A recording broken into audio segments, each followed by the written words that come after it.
Sean ustedes bienvenidas, bienvenidos a esta clase especial. Hoy está con nosotros Vania.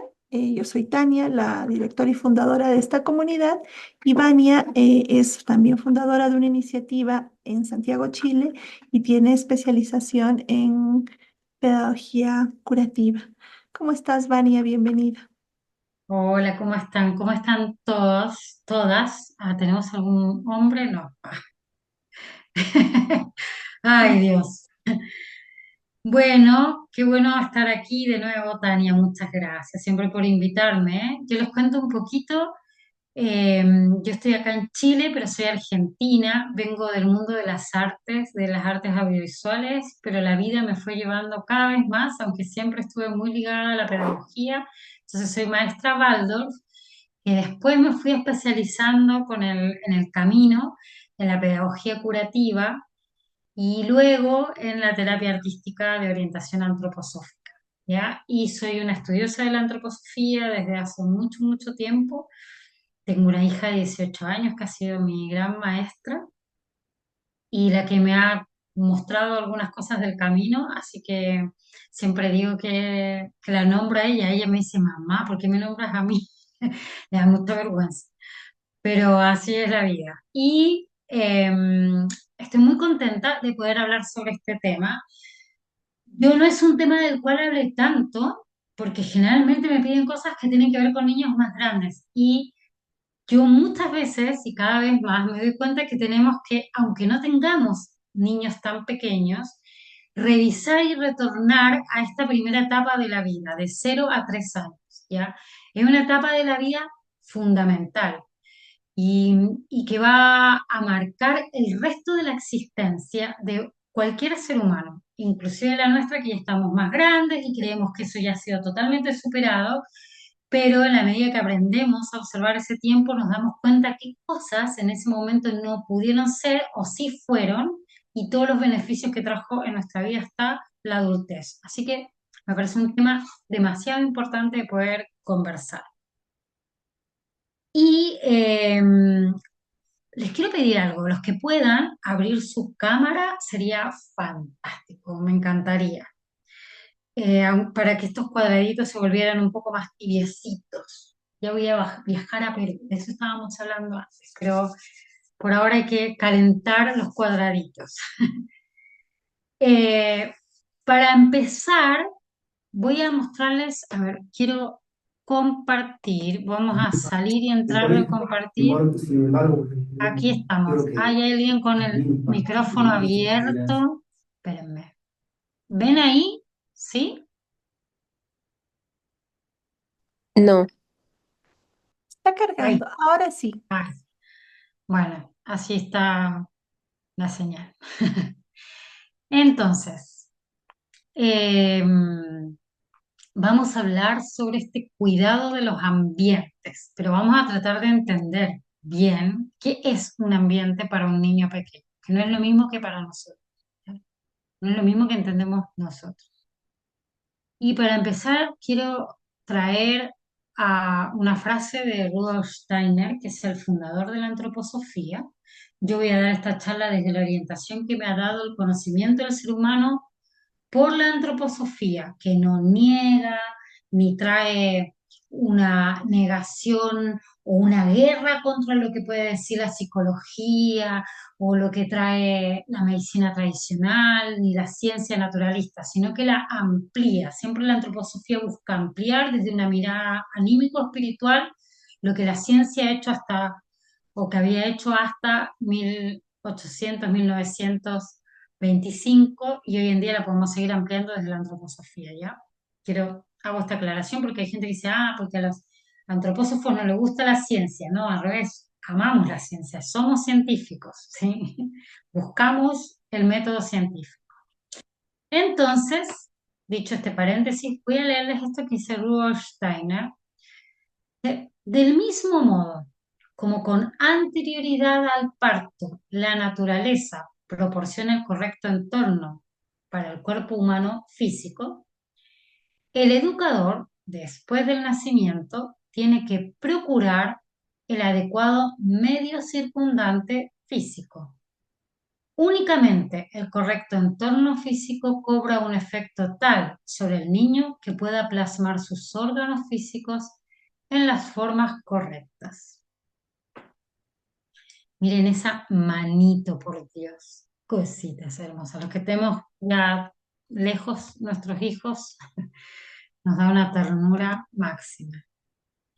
Entonces, cuando un bebé nace, cuando el pequeño nace, nace en un estado muy indefenso, muy vulnerable, ¿ya? Somos seres que nacemos en un estado incompleto y por eso la infancia es tan importante para nosotros, ¿ya? La infancia en el ser humano es larga y le permite hacer algo que Steiner llama la maduración para la tierra, que sobre todo a los 14 años uno va a ver que esa maduración para la tierra tiene relación también con la maduración de los órganos sexuales, pero es un madurar para la tierra que también significa la posibilidad de tener un hijo, de cuidar de criarlo.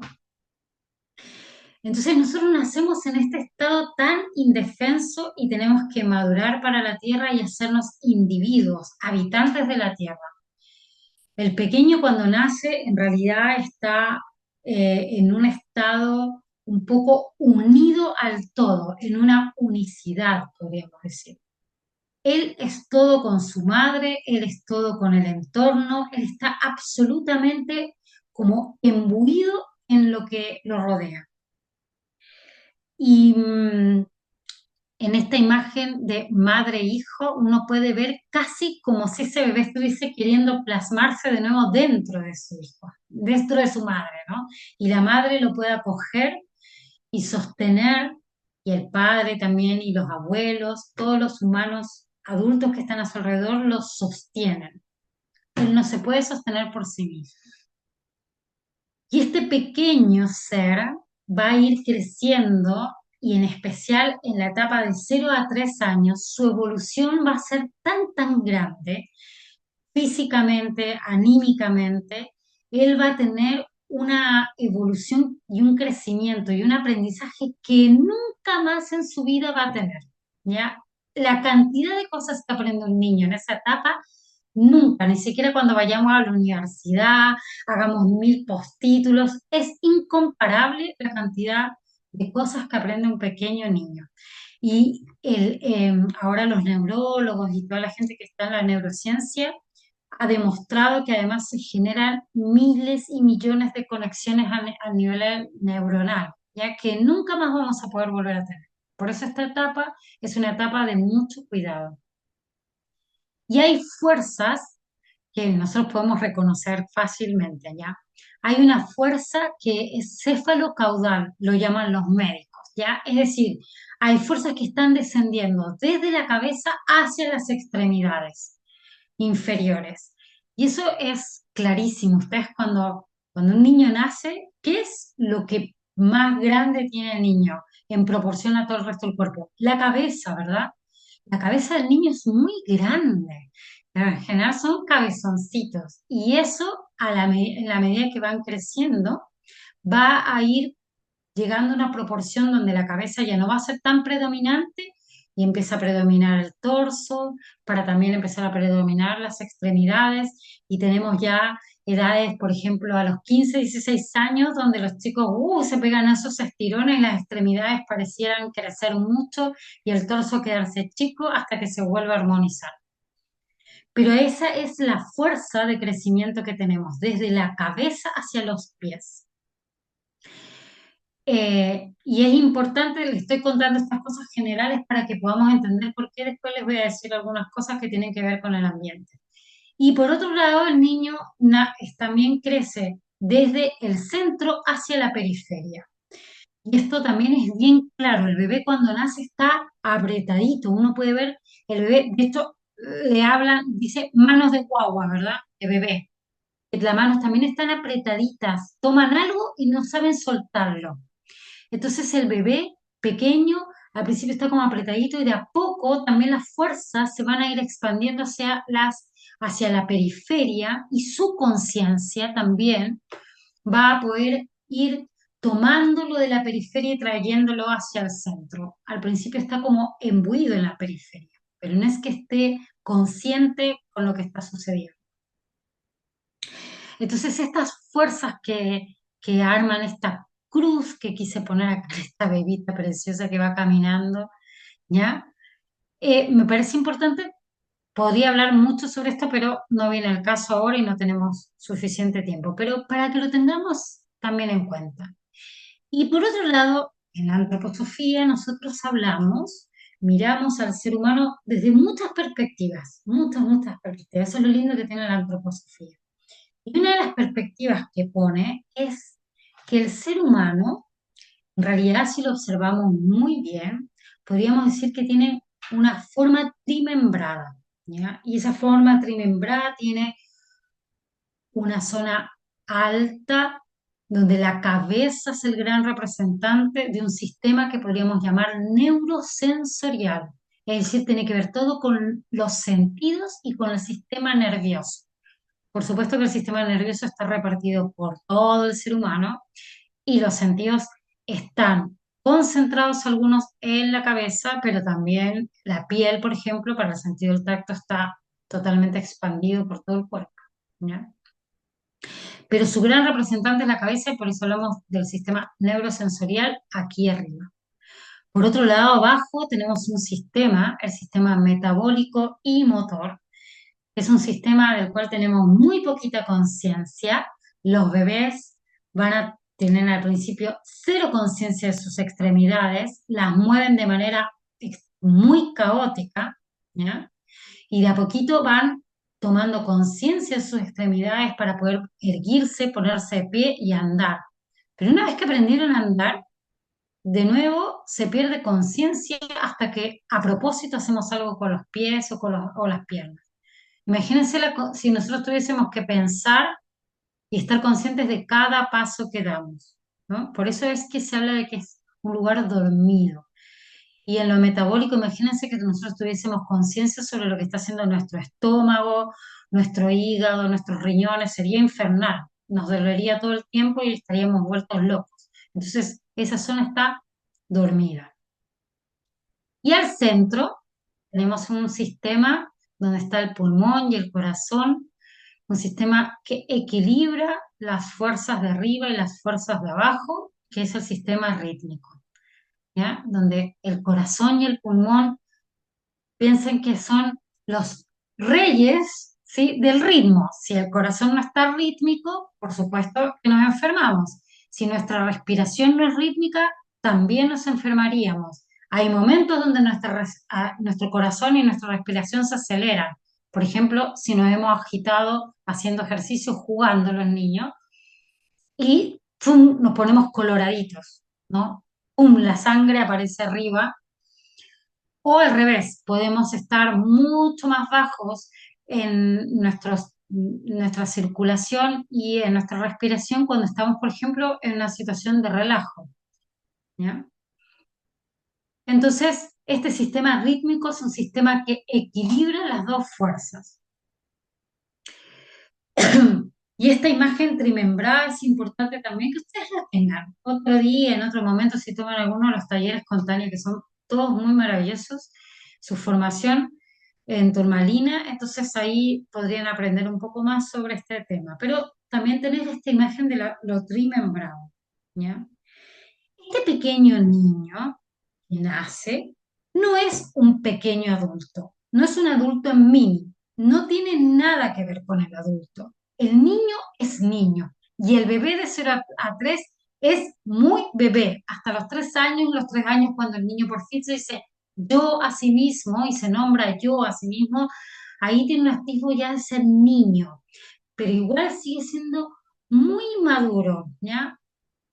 Entonces, hay que olvidarse, esto a veces se trata a los niños como pequeños adultos, se los viste de manera como si fueran unos adolescentes en chiquitito, eso es un desastre, ¿ya? Eso no es un buen ambiente para el niño. Y este niño pequeño, que no es un adulto pequeño, requiere calor, requiere mucho calor calor anímico, calor físico. Por eso es que los buenos pediatras, una de las recomendaciones que hacen es tenerlos con gorrito y con calcetines, ¿ya? Y se pide especialmente cuidar el calor de los pies y de la cabeza, porque son dos lugares donde el bebé suele perder calor y no tiene que perder calor, él tiene que estar calentito. Anímicamente también necesita calor, protección, un cobijo, ¿ya? Y este pequeño ser que aquí está realmente siendo uno con su entorno, ¿ya? Y además él entero es como, por más que la cabeza, yo dije que ahí estaba el centro de lo neurosensorial, sin embargo, este niño pequeño, todo lo sensorial está repartido absolutamente por todo su ser. Él es, él mismo es como un gran órgano sensorial. Entonces, este pequeño está absorbiendo todas las impresiones a través de todo su ser y de esto de manera bastante indiferenciada.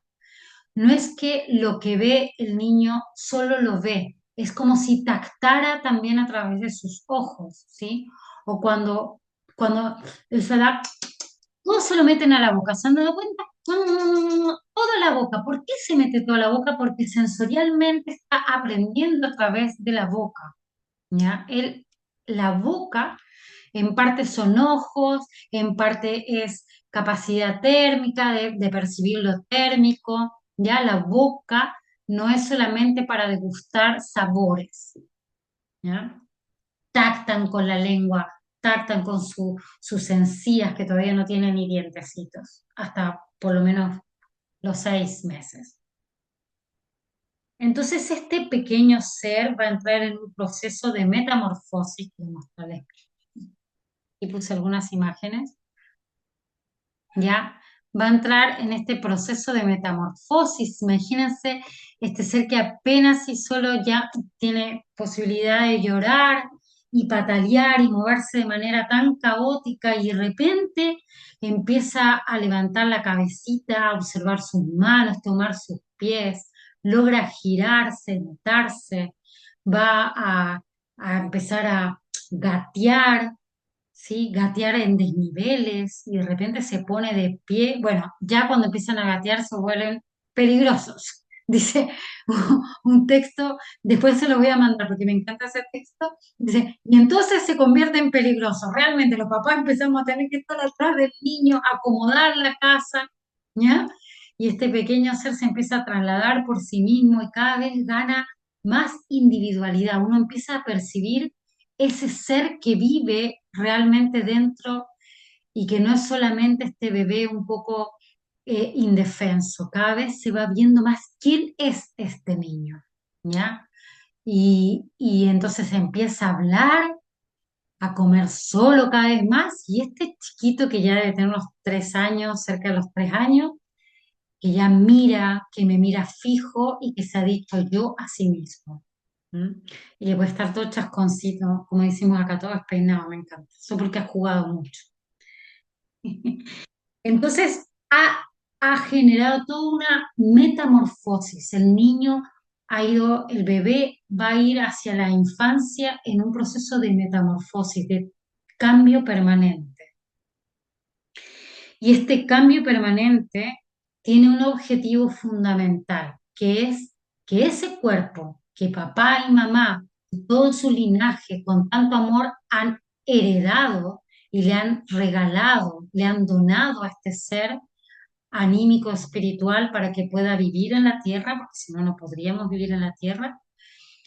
Para que este ser anímico espiritual viva en la tierra, los padres y su linaje han donado un cuerpo físico, la conformación de un cuerpo físico, pero ahora este pequeño lo tiene que hacer propio, tiene que conquistar ese cuerpo físico, ¿ya?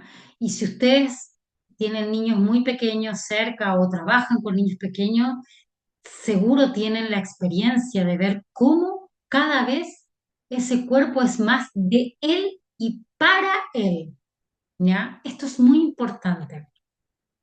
El niño pequeño debe lograr que este cuerpo físico no sea un obstáculo, que sea el instrumento para su alma y para su espíritu, para el cumplimiento de su destino. Y de 0 a 3 años, los que criamos o los que están en un maternal, una de las funciones más importantes que tienen es lograr acompañar al niño en este proceso de conquista de su cuerpo, porque gracias a la conquista de su cuerpo, él va a poder tener el cumplimiento de su destino. Si no, el cuerpo siempre le va a ser un obstáculo y no un instrumento, ¿ya? Esto es muy, muy importante para entender por qué hablamos de estos temas. Y hay una palabra, bueno, hay muchas palabras claves, pero hay una palabra clave: voluntad. Este ser que nace, la fuerza mayor que tiene no es la del pensar, su sentir todavía es muy caotizado, ¿ya?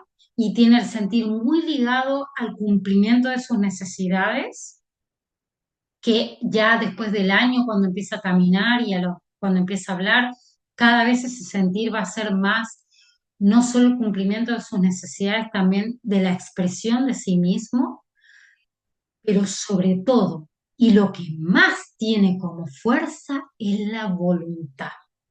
Y vaya que la tiene, porque imagínense la cantidad de veces que ha tenido que rodar y caer para un lado y volver a caer para el otro y caer para adelante y caer para atrás hasta que, uy, se logra sentar. La fuerza de voluntad que tiene este ser humano, que esas manitos que primero no lograban unirse para tomar una cosa, de repente logran asir las cosas. Todo esto nosotros nos hemos olvidado. Pero si ustedes observan, se van a dar cuenta la fuerza que requiere el ser humano para tomar por primera vez algo, para después coordinar que eso que tomo me lo llevo, por ejemplo, a la boca. Vieron que al principio no lo llevan, no lo pueden llevar a la boca. Y esa fuerza de voluntad que es divina, que es grandiosa, que es con la que viene el niño al mundo, no la tuviese, ¿ya? No podría por nada al mundo aprender todo esto que tiene que aprender en tan poquito tiempo. Los animales, si ustedes piensan, no tienen voluntad, no tienen esa fuerza de voluntad. ¿Qué pasa con el caballito? El potrillito nace y a las pocas horas, dada la genética, dado lo que la especie como tal le ha regalado, ¿ya? Y al instinto, rápidamente esas patitas flacas que tiene, que son apenas unos hilitos del potrillito, ¡pum! Se pone de pie, ¿ya? En cambio, el ser humano tiene que tener todo un año para poder ponerse de pie y andar solo. Imagínense la diferencia, ¿ya? Con lo que nacemos es con un fuerte instinto para la alimentación y por eso el bebé puede rápidamente mamar, ¿ya? Ese es un reflejo primitivo con el cual nacemos y que muchas veces en la ecografía vemos que el bebé lo practica y con el cordón umbilical, a veces está chupeteando su cordón umbilical, ¿ya? Pero el resto es puro aprendizaje, a punta de pura voluntad. Entonces esta palabra, la voluntad, tienen que tenerla ustedes ahí bien presente, ¿ya? Entonces este niño que nace va a requerir que el cuerpo físico madure, porque no está maduro. Todos los órganos interiores todavía tienen que madurar. El bebé no tiene los órganos interiores del todo maduros y conformados. El sistema nervioso está totalmente inmaduro, por dar un ejemplo, ¿ya? El sistema digestivo, todo todavía no funciona rítmicamente, ¿ya? Por eso el niño no sabe dormir, tiene que aprender a dormir. Él no sabe dormir, por eso al principio se despierta 1 hora, después se despierta ahora, hasta que entra en un ritmo, el cuerpo entra en un ritmo circadiano que le permite dormir, despertar, volver a dormir, cada vez ojalá más horas, más rítmicamente. Él ni dormir sabe dormir bien, Imagínense, algo que para nosotros es tan obvio. Ah, me voy a acostar, me duermo. Eso para el niño pequeño no es tan así. Se cae dormido de repente, pero si yo un niño pequeño está muy despierto y lo quiero dormir, no se logra tan fácilmente, ¿verdad? Es un aprendizaje. Por otro lado, todo su sistema motor requiere aprender control. Desde lo interior hacia lo exterior va a tener que ir aprendiendo el control, salir de lo caótico para entrar a lo armónico, ¿ya? Porque al principio todo el movimiento, todo es caótico, los ojos se mueven de manera caótica, las extremidades se mueven de manera caótica. De hecho, recién a los 9 años va a madurar la coordinación rítmica 4-1 de corazón-respiración, imagínense, recién ahí madura ese ritmo. Así somos los seres humanos, ¿ya? Y todo su sistema neurosensorial está muy abierto e indiferenciado, ¿ya? Muy abierto a los sensoriales, todo un órgano sensorial. Y uno ve este esfuerzo que el niño va a hacer, un esfuerzo por conectar su ser interior con su cuerpo, para ir siendo individuo. No somos individuos hasta los 21, 28 años. Un gran recorrido, pero estos 3 primeros años fundamentales, ¿ya? Entonces, uno puede ver, por ejemplo, que los ojitos es lo primero que abren y se empiezan a fijar de a poquito y empiezan a poder seguir a mamá. Después van a lograr mover el cuellito, la cabeza, siguiendo también a través del auditivo a la mamá, al papá, las manos, las extremidades superiores e inferiores, para lograr tener fuerza y poco a poco girar, erguirse, andar. Y luego de andar, ¿qué pasa?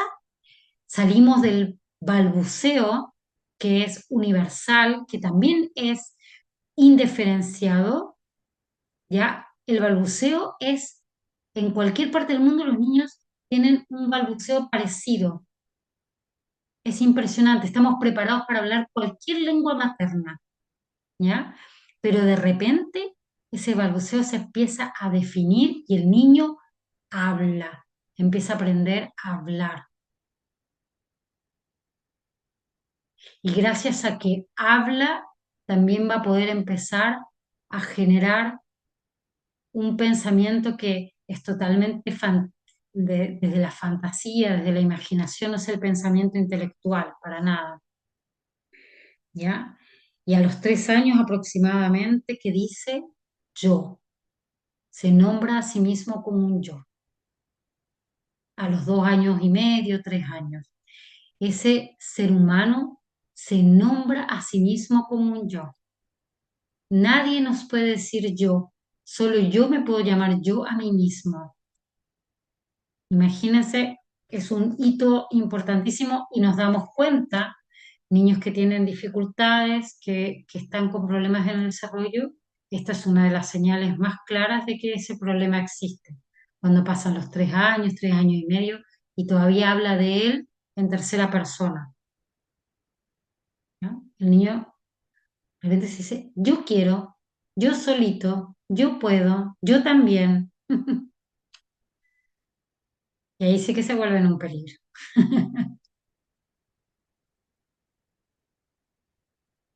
Entonces, em, este pequeño ser necesita un ambiente que le permita todo este desenvolvimiento. Y cuando yo digo ambiente, ¿ya? Cuando digo ambiente, no me refiero solo al ambiente físico, ¿ya? El ambiente es todo ese espacio físico, anímico y espiritual que voy a dejar de compartir. Todo ese ambiente físico y espiritual, anímico espiritual, que va a cobijar al niño, que le va a dar cobijo. Entonces, hay un, Hay un texto que también se los voy a mandar que habla de las leyes de la infancia, se los voy a mandar con Tania, porque sería lindo que lo lea, que él habla de algunas leyes de esta infancia a partir de las cuales a mí me gusta ordenar estas necesidades del ambiente. Y este señor que escribe habla de lo importante que es proteger la infancia. Hoy en día la infancia está extremadamente violentada, acelerada, eh, traumatizada. Es muy terrible ver lo que está pasando con la infancia hoy en día. Entonces hay que proteger la infancia porque es extremadamente importante para el ser humano. Una primera ley que podríamos decir de la infancia es que este recién nacido hasta los 6 7 años, que se va a formar como a semejanza de nosotros y gracias a las fuerzas divinas que él trae ya del mundo espiritual y que siguen influyendo sobre él, el niño pequeño, entonces yo dije primero, es todo un órgano sensorial. Todo él es órgano sensorial, ¿ya? Y este niño tiene una extremada sensibilidad al entorno.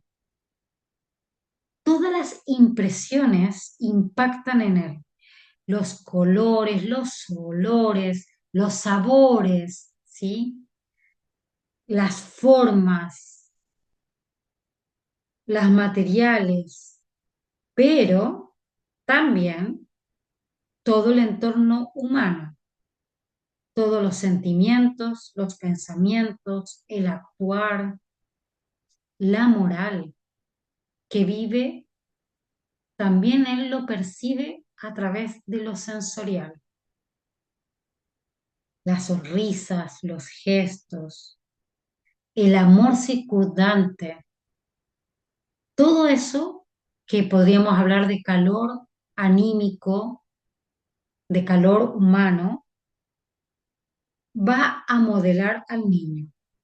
Por supuesto que también es modelado o también él es sensible al nerviosismo, al mal humor, a la inmoralidad, a las discusiones, a los sonidos extremadamente fuertes, olores artificiales, etcétera. Todo eso también lo va a impactar.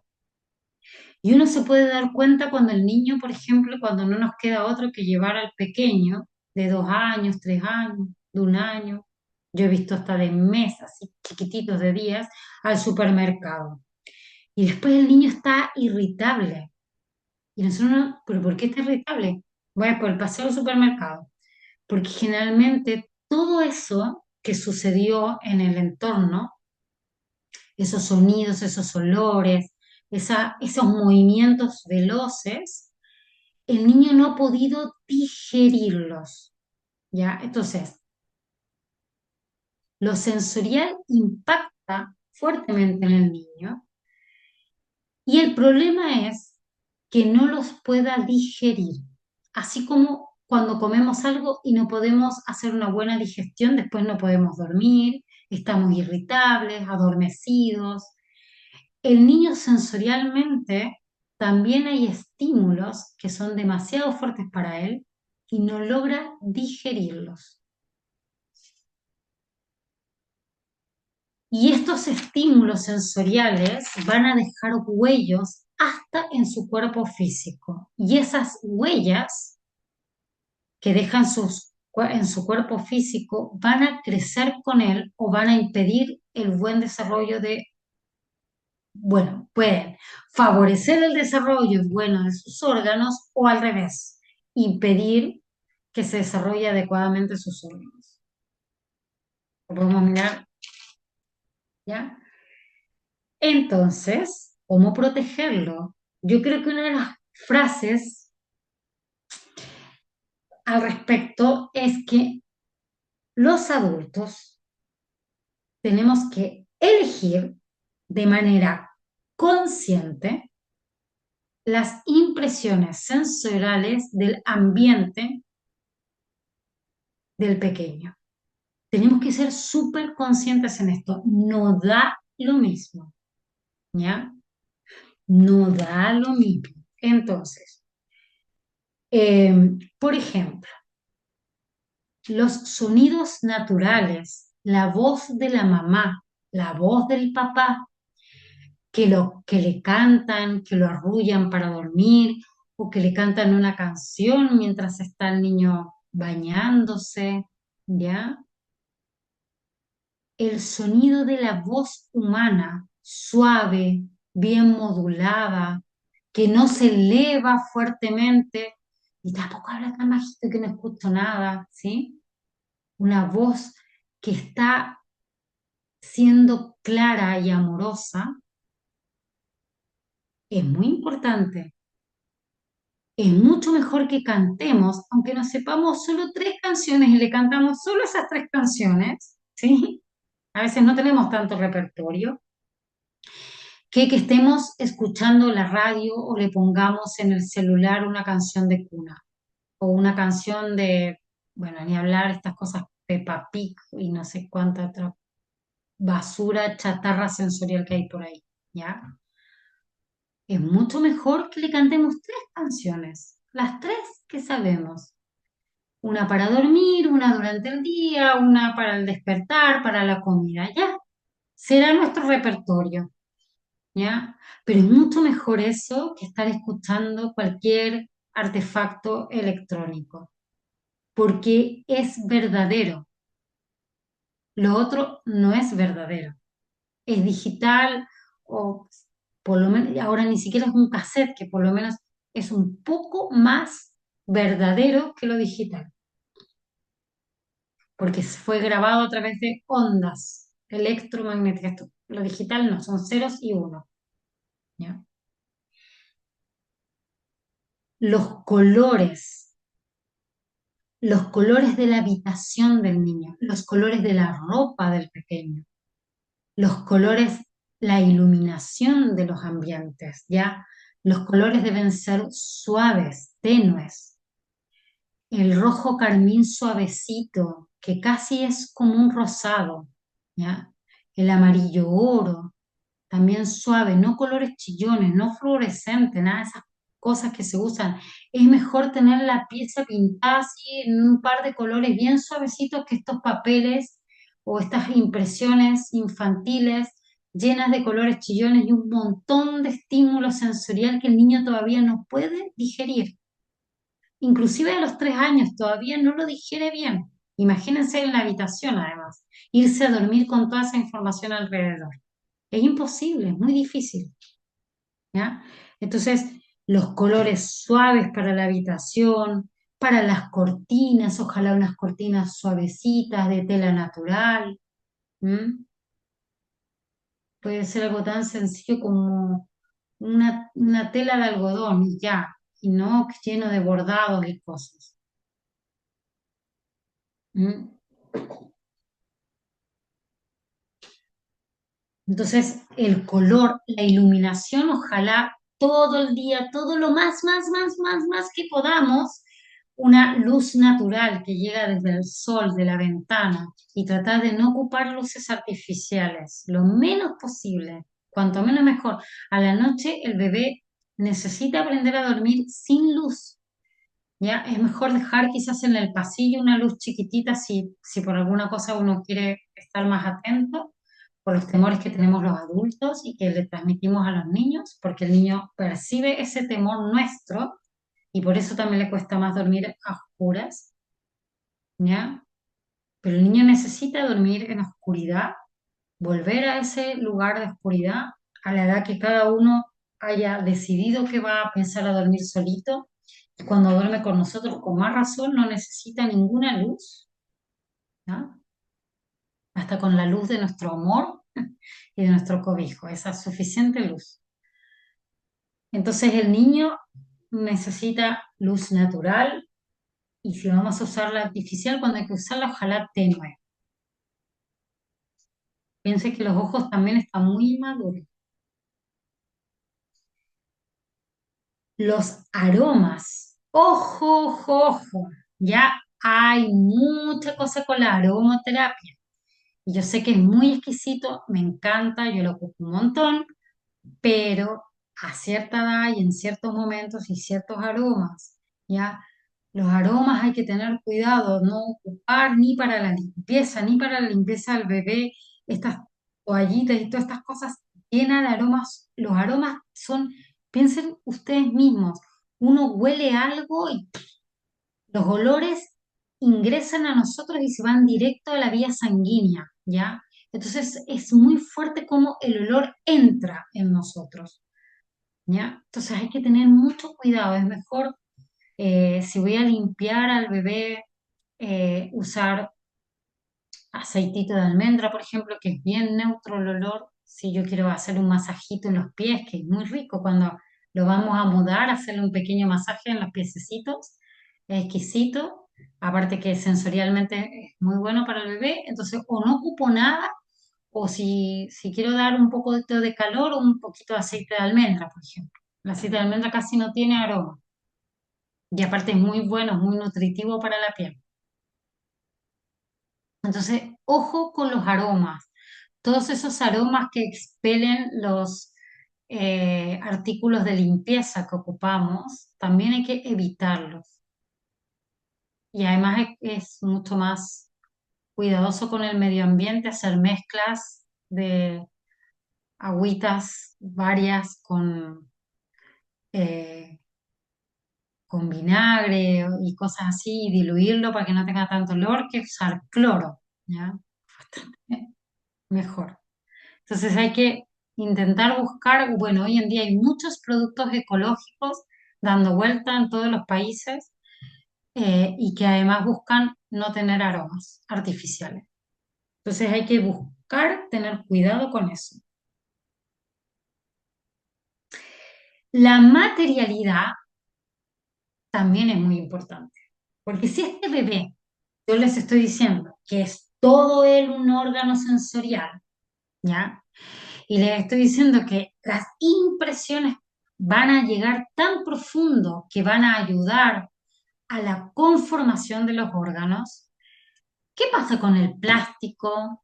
Ya con todos esos materiales artificiales que ustedes saben que el plástico es un derivado del petróleo. Si no lo sabían, se los cuento. El plástico es un derivado del petróleo. El poliéster, todas esas cosas. Entonces, esos materiales totalmente artificiales, deshumanizados absolutamente, desnaturalizados, deben evitarse lo máximo posible, ¿ya? Yo sé que es difícil hoy en día, pero hay que hacer un esfuerzo. La materialidad de la ropa, de los juguetes, de las sabanitas, ¿ya? Tiene que ser ojalá materiales nobles, materiales de la naturaleza, ¿ya? Algodón, lino, lanas.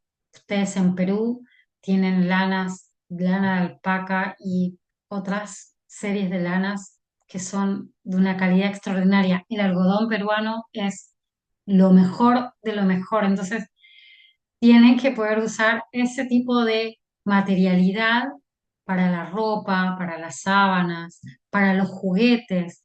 Es mucho mejor un juguete de madera, tener tres cosas de madera. Después cuando empiezan en esta edad que les encanta apilar, ¿ya?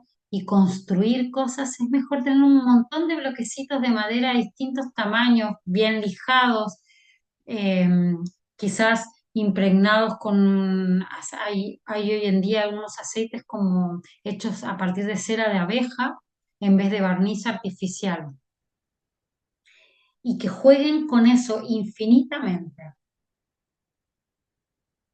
Ya necesitamos que sea natural, orgánico, de formas orgánicas también. Es mucho mejor tener una cunita de madera o de mimbre que estas que son totalmente de plástico y que el niño queda todo erizado porque el plástico tiene esa tendencia estática, ¿no?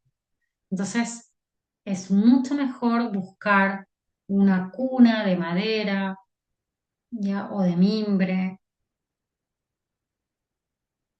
que tenerlo durmiendo en un ambiente plástico. Pero también para el cuidado de este gran órgano sensorial, necesitamos que la casa tenga armonía, los arreglos, como decían antiguamente. Esto de que la mesa esté puesta bonita cuando nos sentamos a comer, cuando el niño se empieza a sentar a comer con nosotros, ya que la habitación tenga flores, una mesita con flores, que esté ordenado, no un ordenado extremo de que parece estas casas como que uno va a visitar para comprar y que tienen todo puesto en su lugar, sino orden en el sentido de que haya armonía,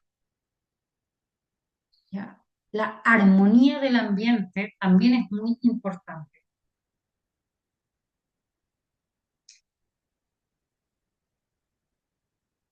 porque eso es una muestra de amor por el espacio en el que vivimos y el niño está aprendiendo también a tener amor por el espacio en el que vive.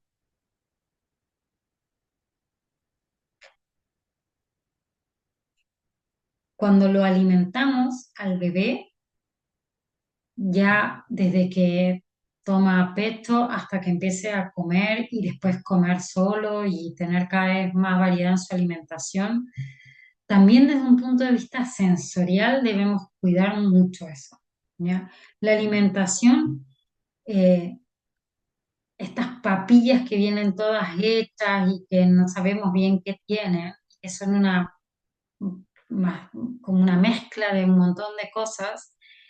Eso no, la verdad es que eso es comida chatarra, pero para bebé. Inclusive, y aunque diga que es orgánica, ¿ya? Yo creo que es mucho mejor la que puede hacer una mamá en su casa o el papá, ¿ya? Y ponerlas en frasquitos y, bueno, llevarlas de aquí para allá cuando nos toca salir con el bebé. Yo sé que sí es complicado, yo también pasé por ahí, aparte mi hija tenía una alergia alimentaria súper severa, andaba con tarritos de aquí arriba para abajo, pero eso es alimentación, porque lo hicimos nosotros, sabemos lo que tiene, no tiene conservantes, no tiene ningún eh, saborizador, por más que diga natural, ¿natural de qué? Ya. Lo natural es que tenga zanahoria, papa, eso es natural, con sabor a zanahoria, a tomate, a papa, eso es lo natural, no un saborizante, saborizante idéntico a la natural, ¿qué es eso? ¿Ya? Eso es una media verdad, eso no es bueno sensorialmente, ¿ya? Entonces hay que dejar hacer un esfuerzo. Cuando toma pecho, ojalá de verdad tener que yo estoy atento en ese momento sensorialmente. Yo también estoy entregada al amamantar, lo estoy sosteniendo, estoy cuidándolo, estoy observando. Los bebés generalmente levantan los ojitos y nos observan y es un momento de conexión única. Nunca más vamos a tener esa conexión con nuestro bebé. Ya las que hemos amamantado sabemos que nunca más vamos a tener ese encuentro impactante que se tiene cuando el niño está amamantando. Ya yo sé que estamos cansados, que a veces son las 3 de la mañana, ¿sí? O las 5 de la mañana, pero ojalá entregarnos a ese hecho, ya porque sensorialmente el niño ahí está todo totalmente hecho uno conmigo. Cuando tengan 16, no saben cuánto van a extrañar eso. Eh, y por supuesto, cuando empiezan a crecer y empiezan a comer alimentos más enteros, ojalá dejarlos que los toquen, los huelan. Cuando ya tienen 2, 3 años, que ellos participen en poner el platito, en poner las cosas dentro del plato, cortar el plátano, esas cositas que las pueden hacer ellos. Porque sensorialmente también aprenden a conocer el alimento y a diferenciar el alimento bueno del malo, el alimento que mamá me da, que papá me da, que la abuelita me ha traído, ¿ya? Eh, y ojo con el tema de las papillas, quiero decir algo aquí, que la papilla tiene un tiempo y no es tanto como el que generalmente se usa, ¿ya?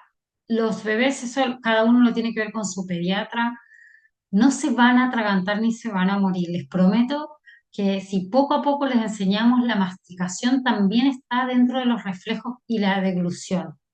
Y un niño que no mastica es un niño que está restándose, que había dicho yo como palabra mágica, voluntad. Está restándose de su voluntad. Y el niño que mastica va a aprender a hablar mejor y va a aprender a pensar mejor. Entonces necesita masticar desde pequeño, ¿ya? Entonces aquí viene otra palabra mágica, la imitación.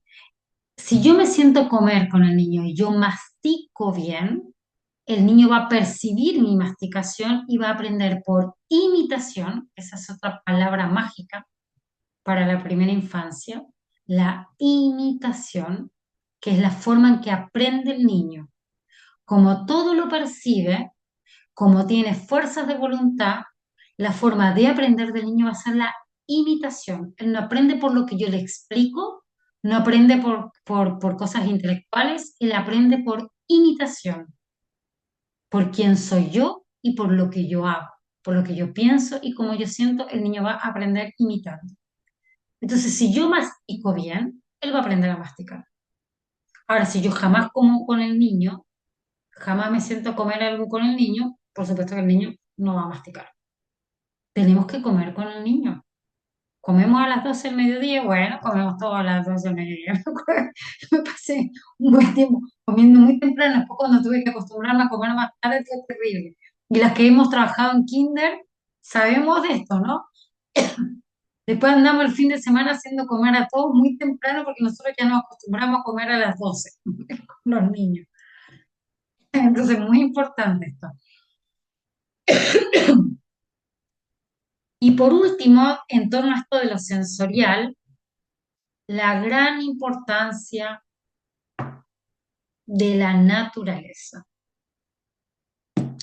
El niño necesita salir a la naturaleza, aunque sea una plaza que tengo cerca. El patio, el jardincito de la casa, tener muchas plantitas, tener mascotas. No hay que tenerle miedo a las mascotas. Las mascotas y los niños pueden ser un gran aliado. ¿Sí? Tener plantas en la casa, tener la posibilidad de que el niño esté en contacto con la naturaleza. Hay que salir de las casas, hay que ir a pasear con los niños, ¿ya? Cuando salimos a la calle, en la ciudad, ojalá el niño vaya siempre mirándonos a nosotros, no mirando a la calle, ¿ya? El niño tiene que ir mirándonos a nosotros, ¿ya? Y ojalá en posición horizontal cuando es muy pequeño, recién cuando puede sostener bien su cabeza y la columna, lo ponemos en vertical, pero mirándonos a nosotros. Pero cuando salimos a la naturaleza, al niño hay que dejarlo en contacto con la naturaleza. Yo quiero decir algo, porque hace poco tuve una reunión con unas maestras de kinder que casi me puse a llorar. Eh, Había papás que decían que ojalá los niños, por ejemplo, no se subieran a los árboles. Los niños necesitan subirse a los árboles. Los de 1 año no, los de 0 menos. Los de 2 años ya por lo menos pueden intentar hacer el gesto de que vas a subir. Y el de 3 años, si solito se puede subir una rama, se tiene que poder subir a la rama, ¿ya? Los niños necesitan explorar la naturaleza. Nada va a educar sensorialmente más al niño que la naturaleza, que es expresión de el mundo sensorio, ¿ya? Y hablamos de ecología y que queremos educar en la ecología, ya. Para que el niño sea el día de mañana un defensor del medio ambiente, necesita tener contacto, no miedo al medio ambiente. Si vamos a la playa, tiene que poder jugar en la arena, poner sus patitas en el mar, ¿ya? Tomar los caracolitos, olerlos, mirarlos, ¿sí? Qué bueno, si se come un poquito de arena, les prometo que la humanidad ha resistido y todos nosotros, por generaciones y generaciones, hemos comido sándwich lleno de arena, plátano embuido en arena y hemos resistido, ¿ya? Entonces, por favor, porque hoy en día hay una aprensión hacia la naturaleza terrible, ya como una cosa aséptica, eso es fatal desde un punto de vista sensorial. ¿Ya? La naturaleza es gran maestra de los niños. Y por supuesto que necesitan moverse en libertad y jugar en libertad. Y de esto podría un capítulo aparte. Voy a avanzar un poquito y después voy a volver a eso, porque si no nos vamos a quedar sin nada. Ya vamos una hora. Tenemos una hora y media, ¿verdad, Tania? Sí, sí, una hora y cuarto. Em, Como yo les decía, el niño es un imitador. Entonces aquí viene otra ley, ¿ya? La ley de la imitación. Entonces el niño todo lo imita gracias a su voluntad. Esa imitación nace del amor, no nace del lugar intelectual. El niño nace en plena confianza con el mundo y ama. Él ama, ¿ya? Y desde ese amor y junto a la voluntad van a imitar. Entonces, como el niño todo lo imita, todo, todo, todo, nosotros nos tenemos que convertir en seres dignos de ser imitados. Y esto es súper complejo. Yo cuando me lo dijeron por primera vez quedé impactadísima. ¿Ya? Tengo que ser digna de ser imitada. ¡Wow! Porque no va a imitar solo cómo me muevo, no va a imitar solo cómo yo hablo, que como, sino que va a imitar cómo son mis pensamientos, la coherencia entre mi sentir, mi pensar y mis actos, va a imitar las formas que yo me relaciono con la moral y la ética, ¿ya? Entonces, el niño es un imitador sobre todo de quién soy yo, no solo de lo que hago. Por eso tenemos que cuidar claramente nuestros actos y cuidar cómo son mis gestos, cómo yo abro una cortina, si tengo capacidad de agradecer, si soy capaz de tener devoción por algo, si soy capaz de venerar a la naturaleza, agradecer el pan que me alimenta, ¿sí? Agradecer a mis padres, ser agradecido con quienes a mí me dieron la vida, para que él también sea agradecido con su propia vida. Cómo yo hablo, cómo articulo mis palabras, cómo hago yo las tareas de la casa, las hago alegre, contento o estoy todo el tiempo refunfuñando y de mala gana haciéndola y así medio golpeado. ¿Cómo hago yo mi trabajo? ¿Cómo de a poco lo incluyo al niño en ese trabajo? ¿Cómo logro yo dar ritmo sano a mi vida? ¿Qué rituales tengo? El niño va a imitar todo eso, pero va a imitar también lo sutil que vive en todos esos actos. Entonces ahí viene todo el tema que tiene que ver con las tareas del hogar y el juego. Y yo aquí con esto puedo terminar, después me quedan un par de cosas más que podría decir, pero lo voy a incluir todo aquí. El juego y las tareas en el hogar son, eh, son el trabajo del niño. Nosotros vamos a trabajar, yo estoy trabajando ahora y nosotros nos tomamos súper en serio nuestro trabajo, ¿verdad? Pues bueno, el trabajo del niño es jugar. Ese es su trabajo.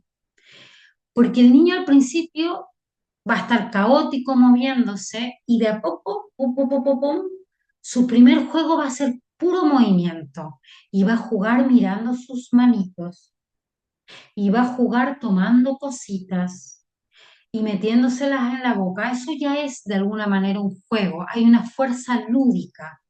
Schiller, que es de la época de Goethe, tiene un libro escrito que se llama La educación estética del ser humano y que habla de las fuerzas lúdicas como fuerzas fundamentales para la evolución del ser humano. Esas fuerzas lúdicas llenas de vida y de voluntad, ¿ya? Que primero van a hacer solo movimiento, poco a poco se van a ir articulando, ¿ya? Y cuando el niño va conquistando desde la cabeza a los pies, esa conquista la va a hacer gracias a este poder moverse en libertad, a este jugar en libertad, va a ir conquistando de poco de la cabeza hasta los pies. Todo este momento requiere mucha libertad, respeto. Si me preguntan qué ambiente requiere, requiere un ambiente que esté preparado para que yo, adulto, pueda acompañarlo, dejarlo libre de que se mueva y no estar en la histeria. No toques eso, cuidado ahí. Ese ambiente de nerviosismo, ese ambiente de impedimento permanente, decirle no, no, no, no, no, no, le genera un gran trauma en el proceso de conquista del cuerpo al niño y en general genera un trauma sensorial. Y con algunos de los que están aquí estuvimos hablando sobre los sentidos en otro grupo, ¿no? Entonces imagínense, ahí ya hay un trauma sensorial. No, no, no. La casa se tiene que acomodar, o por lo menos parte de la casa, en función de que el niño va a necesitar moverse y moverse con libertad. Entonces, en la cocina, claramente vamos a tener que tener resguardos porque hay cuchillos, hay cosas que se pueda lastimar el niño. Por supuesto, nadie dice dejarlo abrir todos esos cajones. O pongo todo muy alto, o pongo trabas en los cajones, o hago algo para no estar yo como adulto nervioso impidiendo al niño que se mueva. Entonces, por ejemplo, por dar un ejemplo así súper simple, mi cocina, yo vivía sola con mi hija, ¿ya? Entonces, en mi cocina, todo lo que estaba en los cajones bajos eran ollas y cosas así, que si ella la abría y sacaba una ollita y sacaba una palita y no sé qué, lo máximo que podía hacer es que se abollara la olla, porque mi hija tenía mucha fuerza cuando nació, entonces podía abollar la ollita. Y alguna vez se golpeó con alguna palita, pam, en vez de hacer pam para allá, hizo pam para la cabeza y se golpeó. No fue nada tan grave. Entonces, tenemos que organizar un ambiente otorgado en seguridad para el niño. Entonces, mucha gente me dice, ah, pero ¿qué? Entonces, toda la casa tiene que cambiar por el niño. Eh, bueno, no toda la casa, quizás mi habitación no. Quizás la sala donde trabajo no, pero entonces el niño no anda por ahí, salvo que esté conmigo. Pero en los lugares donde el niño vaya a explorar, sí, tienen que cambiar. Claro, si ha nacido un pequeño niño y es mi responsabilidad el pequeño niño, el niño no es responsable del ambiente, soy yo el responsable, le otorgo un ambiente amoroso. Es el sacrificio de amor que tengo que hacer. Entonces este pequeño cada vez va a ir ganando más fuerza, va a ponerse a gatear y su juego poco a poco, cuando los ojos, la mano, el torso, las extremidades ganan control y salen del caos, el juego también va a dejar de ser puro movimiento, pura exploración y va a empezar a tener estructura, poco a poco, cada vez más, ¿ya? Entonces, cuando solo era movimiento, ¿qué elementos debería tener yo? muchos elementos móviles, colgantes, pero por favor, no esos que hacen pi, no, nada. Por Dios, móviles hechos con tela, con vellón, de colores suaves, bonitos, ¿ya? Que el niño puede ver, que puede tratar de agarrar, no plásticos, por favor, móviles naturales, elementos de la naturaleza, argollas de madera, cascabeles, ¿sí? Y finalmente pueden ser simplemente cucharas, palitos, ollitas y cosas que quizás ya no usamos en la cocina y ahora el niño las resignifica en su juego, ¿ya? Entonces, cuando ha pasado esta primera secuencia arquetípica, pueden estudiar ahí, mirar la secuencia de movimiento libre de la cual habla Amy Pickler, ¿ya? Esta fuerza inmensa, llena de veneración que el niño, o sea, que yo debería tener frente al niño, va a ir ganando capacidad para un juego un poco más armado. Recién a los 5 años el juego se estructura como tal, ¿ya?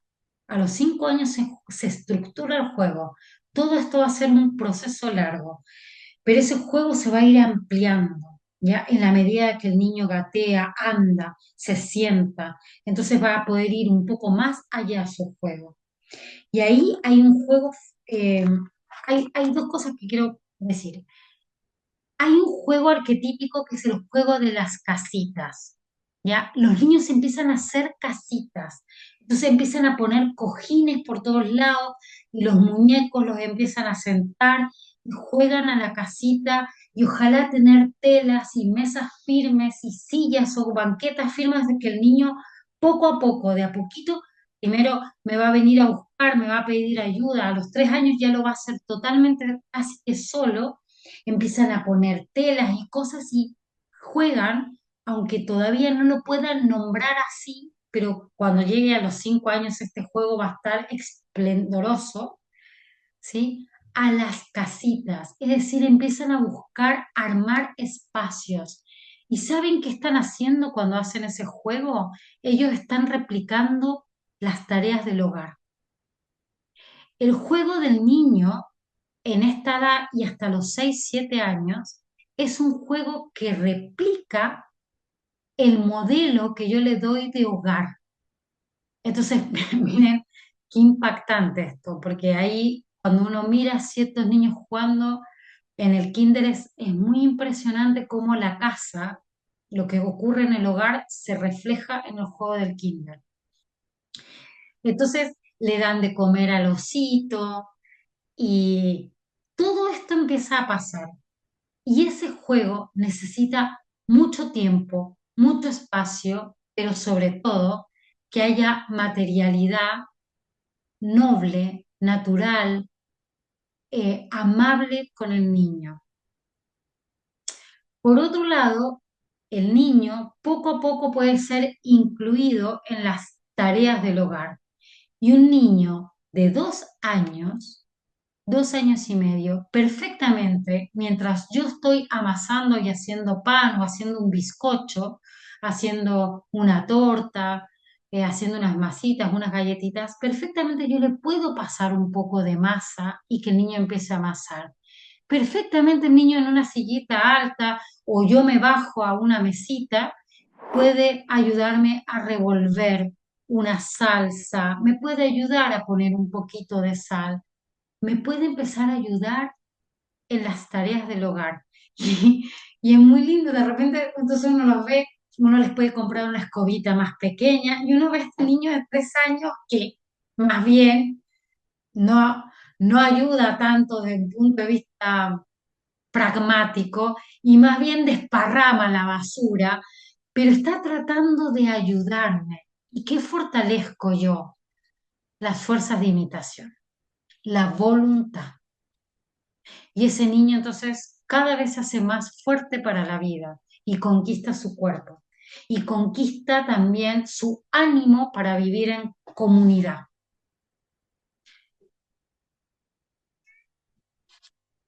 Y eso es demasiado importante, incluirlo en las tareas del hogar. Ese ambiente es el ideal.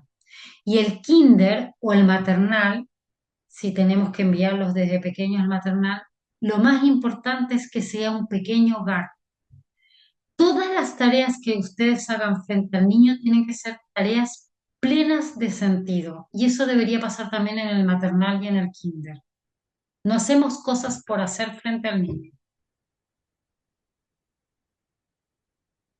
Porque el niño aprende a ser ser humano en un ambiente humano. Los niños ferales, estos niños que se pierden en el bosque muy pequeños y que son criados por animales, nunca llegan a la humanidad. Y muchos de esos, si no son rescatados tempranamente, enferman y se mueren en un ambiente humano. Se mueren muy chiquitos, jóvenes. ¿Ya? El niño aprende a ser ser humano junto a seres humanos. Va a aprender todo este desarrollo del andar, del erguirse, el andar, el hablar y el pensar y nombrarse a sí mismo como un yo, si es que está en un ambiente plenamente humano, no viendo la televisión, no viendo el celular, no sentado en una hamaquita mecánica con un botoncito, pi, pi, pi. No, el niño requiere un ambiente humano. Y con esto voy a terminar por si hay preguntas. ¿Ya? Requiere de actividades plenamente humanas a su alrededor y requiere también que las cosas estén impregnadas de humanidad, que las cosas que rodean al niño estén impregnadas de humanidad.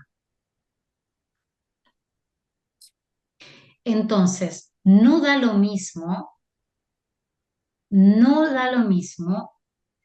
un juguete de plástico que una muñeca hecha por alguien, por un artesano o artesana.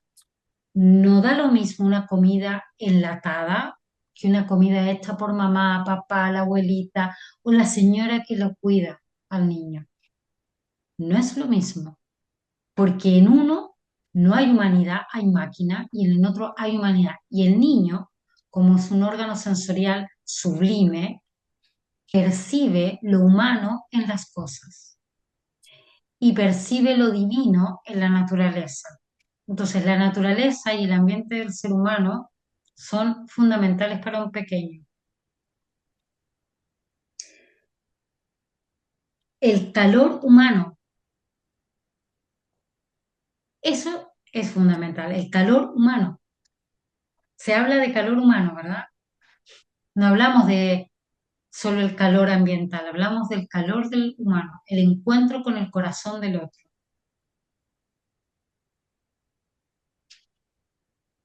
Entonces, esto requiere mucho cuidado, porque los seres humanos somos los que podemos nutrir al niño con alimentos, no solo físicos. El cuento, ¿qué cuentos cuento? ¿Qué tipo de cuentos ocupo para un niño de 0 a 3 años? Cuentos y le leo un librito de estos todos de plástico y espantoso, o un librito de tela, un librito hecho con ilustraciones preciosas, que hay unos libros muy bellos hoy en día, ¿ya? Que tienen unas ilustraciones hechas por personas que se han dedicado, que han hecho un camino por ilustrar bien y no un computador, ¿ya? Entonces, eh, en los cuentos, uf, sería otra charla aparte, pero solo decirles que de 0 a 3 los cuentos más importantes son cuentos rítmicos, reiterativos, que casi parece que están escritos en verso y algunos lo están hechos así, ¿ya? Son cuentos, por ejemplo, estos cuentos como el cuento de el niño que fue a sacar la zanahoria, entonces jaló, jaló y no pudo, fue a buscar al abuelo para que lo ayudara, el abuelo tomó al niño, el niño tomó a la zanahoria y jalaron, pero la zanahoria no salió. Y entonces fueron a buscar a Ya, la abuela tomó al abuelo, el abuelo tomó al niño. ole. Estos cuentos así que van como reiterándose y que una cosa se incluye con la otra ideales, son cuentos folclóricos en general, ¿ya? Pero que siempre terminan bien. La zanahoria termina saliendo y alimentando a esa familia. ¿ya? Ese cuento es precioso, el cuento de la zanahoria. Mandémoslo, Tania. ¿Lo tienes por ahí? Qué lindo es. Es un cuento arquetípico para niños de 0 a 3 años, ¿ya? El niño de 0, de 3 meses, puede ser que no entienda, pero escucha el ritmo de mi voz que está contando esto y algo de eso va plasmando sus órganos interiores y le va educando a escuchar. ¿Cómo yo manejo? El ser humano es el único que puede manejar los ritmos del despertar, del dormir, del comer, del ir afuera, estar adentro. Todo lo rítmico tiene que también ser cuidado porque eso hace al ser humano. Los animales están ligados a ritmos de la naturaleza y de sus instintos. Los seres humanos decidimos ritmos, hacemos rítmica nuestra propia vida. La veneración y la devoción, eso es propio del ser humano, el animal no lo tiene. Entonces, agradecer un alimento, decir un verso antes de ir a dormir, un verso antes de comer, agradecer a nuestro ángel que nos ha cuidado durante el día, ¿ya? Eso hace un ambiente humano.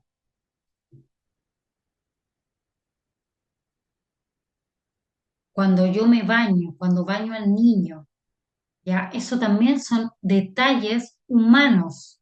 Entonces, el cuidado del ambiente humano es de mí como ser humano que yo estoy entregando. Son muy, muy, muy importantes, ¿ya? Es fundamental. Sin ambiente humano no hay humanidad, no hay niño humano. Y hoy en día, esto puede parecer tan obvio, pero hoy en día no es tan obvio. Yo veo todos los días, en el transporte público, bebitos, que eh, están pegados en el celular. Eso no es humano, eso es inhumano. Muy bien, vamos a terminar por aquí para que no podamos, podríamos seguir. Muchas Em, gracias, querida Vania. El tema muy interesante, profundo. Pues, ¿te parece si abrimos espacio muy chiquito para las preguntas?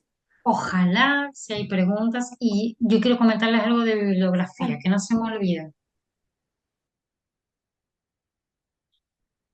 Pregunta. Buenas noches. Buenas noches. Quiero saber a qué edad es adecuado llevar a un bebé a la playa. ¿Qué edad es adecuado? Pero llevarlo conmigo, o sea, así como porque nos vamos todos de vacaciones como familia, desde que el pediatra me dé permiso de que esté en el mundo exterior. Si no tiene ninguna dificultad, yo me fui a los 3 meses con mi hija a la playa. Desde muy pequeño, desde que mientras esté cobijado por ti y no lo saques a la hora que está todo el sol o al revés, cuando ya está muy frío, por supuesto tiene que ir con las adecuaciones correspondientes según la edad, con la ropita que el pediatra nos indique según la zona donde estemos. Pero él desde muy pequeño puede ir a la playa.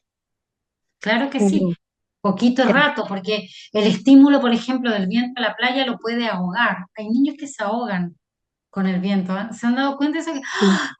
¡Hay demasiado viento! Bueno, entonces, claro, tengo que estar en una carpita, en una sombrilla, bien protegido. No lo voy a tener tirado a un bebé de 3 meses puesto ahí en la arena. Hay que ser cuidadoso, pero desde pequeño, sí. Ojalá. gracias. De nada. Vayan a la playa. ¡Qué rico! En el chat hay una pregunta. Dice, Dime. ¿cómo hacer la transición del juguete de plástico a los juguetes de tela o madera, como el regreso? Ah, depende de la edad. Eh, miren, lo más difícil es educar a la familia, ¿no? Porque le siguen regalando esas cosas de plástico. Entonces, primero hay que hablarlo esto con la familia y contarles todo esto. y pedirles que regalen poquita cosa, pero ojalá que, que eso sea de material natural, ¿ya? Eso es lo primero, educar a la familia. Y lo otro es ir cambiando poco a poco. O sea, yo de verdad me acuerdo que en un momento cuando entré en conciencia de todas estas cosas, igual siempre como que tuve una intuición de que no me gustaban las cosas de plástico.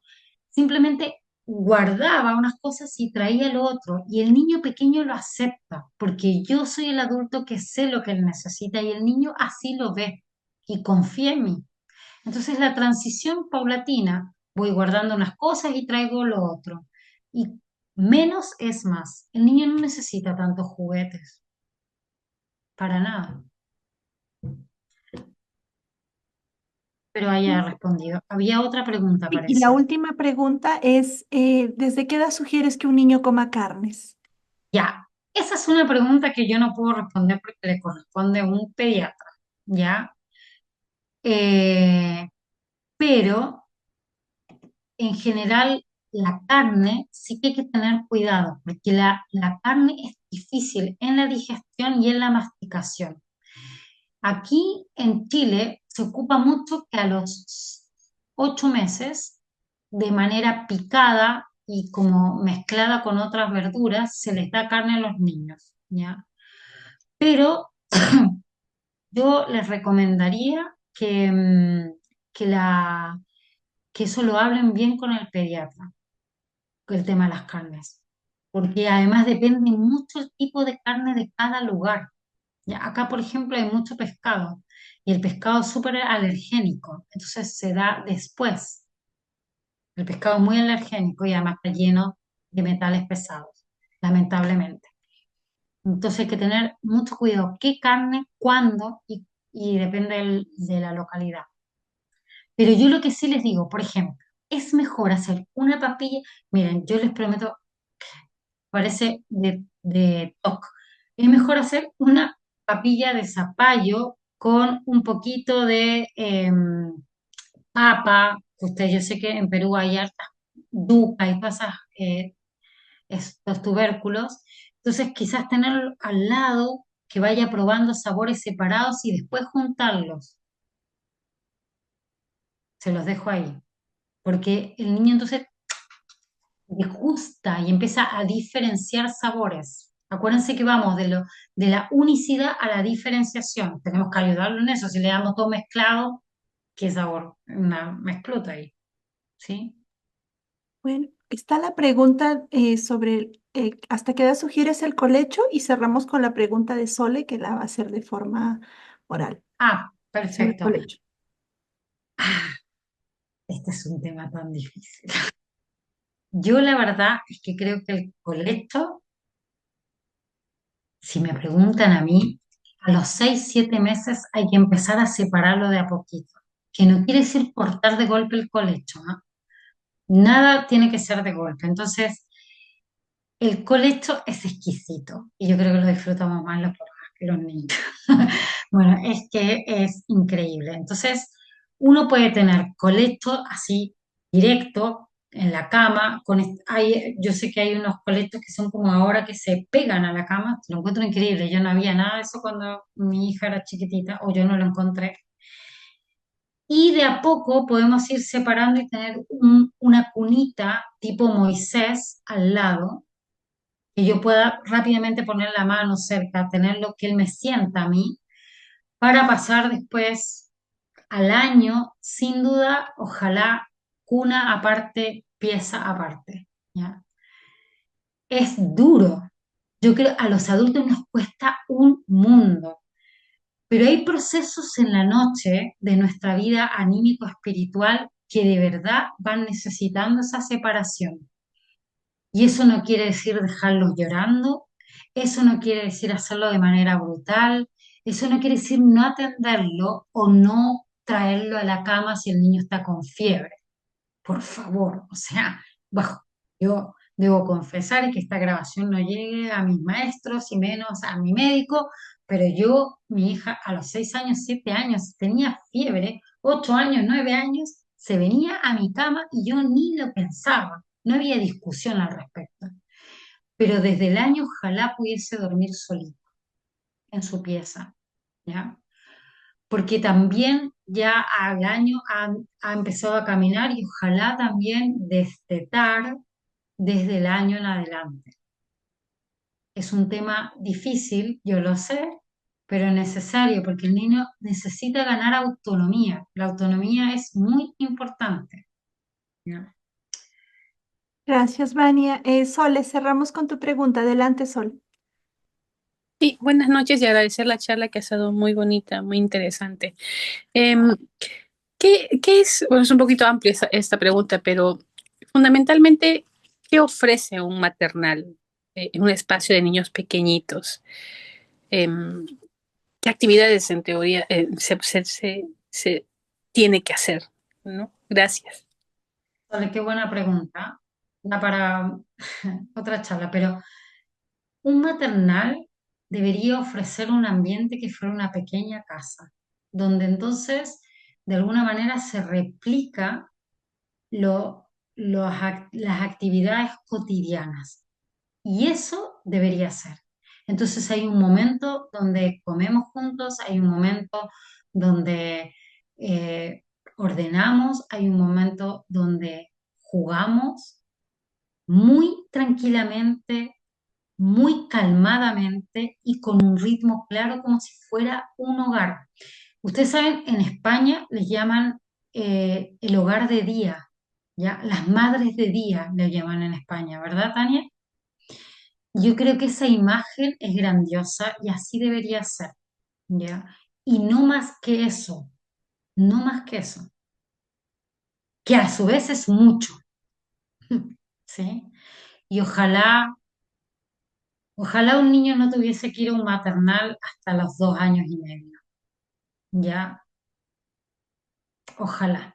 Ojalá así pudiese ser, porque todo el control de esfínter y todo eso del cual no podemos hablar ahora, y todo ese proceso, ojalá lo viviera en el propio hogar y no en un maternal. Pero bueno, yo sé que hoy en día, casi no podemos. Hablando de eso, les voy a mandar una imagen de mi cuaderno. Yo espero que ustedes entiendan mi letra de algo que no pude hablar ahora, muy sintético, pero que me parece que se lo voy a mandar, porque si me entienden la letra les va a servir. Quiero recomendarles, miren, este libro, ¿sí? Se llama Los 3 primeros años del niño, de Carl Koenig. Se los recomiendo 100% y ojalá comprarlo, no sacarlo de internet. ¿Por qué? Porque este autor, Carl Koenig, tiene muy poquitas cosas traducidas al español. Y cuando compramos libros, lo que hacemos es incentivar a que traduzcan a estos grandes autores. Carl Koenig es maravilloso. Se lo recomiendo mucho, mucho, mucho, mucho, mucho. Lo tiene la editorial Antroposófica y creo que lo tiene la editorial Rudolf Steiner. Este libro es un libro que todos nosotros los adultos, cuando estamos con depresión, cuando nos sentimos mal, cuando no queremos saber más nada con nuestra vida y con la vida del prójimo, deberíamos leer este libro, porque es un libro inspirador que habla sobre todo del ser humano, ¿ya?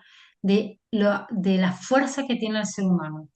Y para quienes trabajamos con niños pequeños o están maternando o paternando, aunque no hay ningún padre aquí, paternando, también se los recomiendo porque es maravilloso, una guía absoluta. Y el otro es la educación del niño a la luz de la antroposofía, ¿ya? De Rudolf Steiner. Ese está por ahí circulando, está muy traducido, la obra de Steiner está mucho más traducida, así que ese sí lo pueden buscar por internet. Creo que Tania lo debe tener y se los puede mandar. Sí, ¿Ya? con gusto. Quien lo requiera me lo puede pedir. Bueno, te agradezco Eso les muchísimo, quiero Vani. regalar. Gracias. Pues esperamos la imagen también con todo gusto, lo repito. Es Carl Kuning, Sol, y me lo puedes solicitar si es que no está ya en tu drive. Bien, pues quedo agradecida con la participación de cada uno de ustedes. Nos despedimos hasta el próximo encuentro y muchísimas gracias, Vania. Siempre que estás invitada a esta tu casa. Ay, no, por Dios. Sí, yo lo sé. Muchas gracias a todos ustedes. Muchas gracias. Pronto. Que les vaya lindo. Buen fin de semana. Adiós.